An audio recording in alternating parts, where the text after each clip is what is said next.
The Riemann hypothesis is called the holy grail of mathematics, the most important unsolved problem. But ironically, Riemann himself didn't see it as important. He was not trying to prove it. It wasn't his goal. The hypothesis appeared as a byproduct of something deeper. So, what was Riemann really trying to understand? Let's go back to the original problem that led him to the Riemann hypothesis. Our story begins with this function called pi of x. It counts how many prime numbers are less than or equal to x. It's like a function that adds 1 each time a new prime number appears. Mathematicians try to describe this staircase with a simple formula. The first major insight came from Gauss. Looking at data, he noticed pi of x behaves a lot like x divided by log of x, and proposed an integral function, Li of x. It works extremely well. But pi x jumps while Lix flows smoothly. They can never truly match. That small difference is exactly where Riemann stepped in.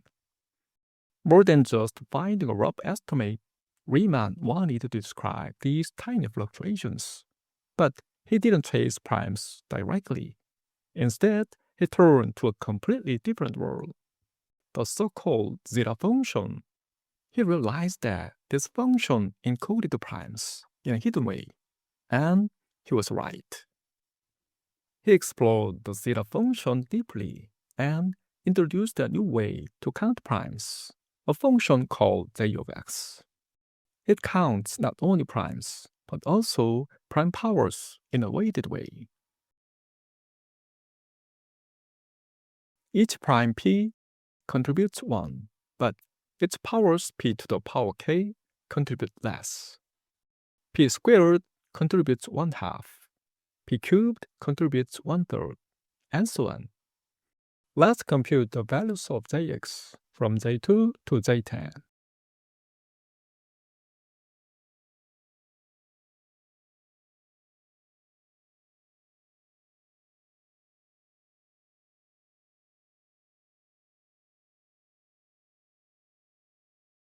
Let's compare these values with the actual number of primes. What would the graph look like? Surprisingly, the graph of jx turns out to be very close to the graph of pi x. And then came the breakthrough. Riemann discovered that jx could be written as an explicit formula,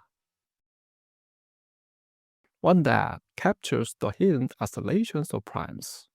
At a higher level, it can be grouped into two parts, Lix and the remaining terms. These remaining terms act as corrections that compensate for the difference between Lix and pi x. They begin to capture the fine structure of primes.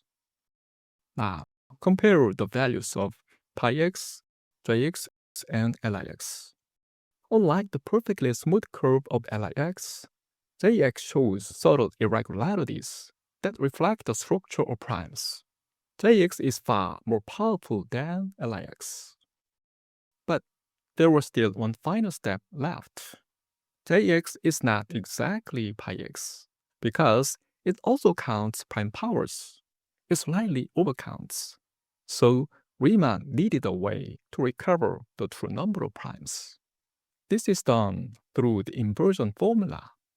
It removes the contribution of prime powers and reconstructs pi x with remarkable accuracy. This leads to what is known as Riemann's prime counting function R of x. Now, compare jx, rx, and pi x.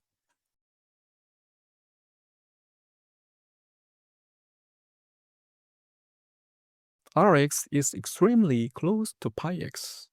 It predicts the number of primes with astonishing precision. Their graphs are nearly indistinguishable. Riemann had achieved his original goal. Have you noticed something strange?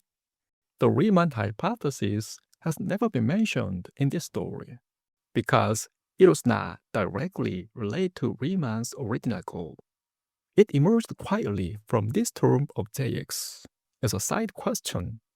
That's why Riemann didn't chase it. At the heart of this entire story was the zeta function.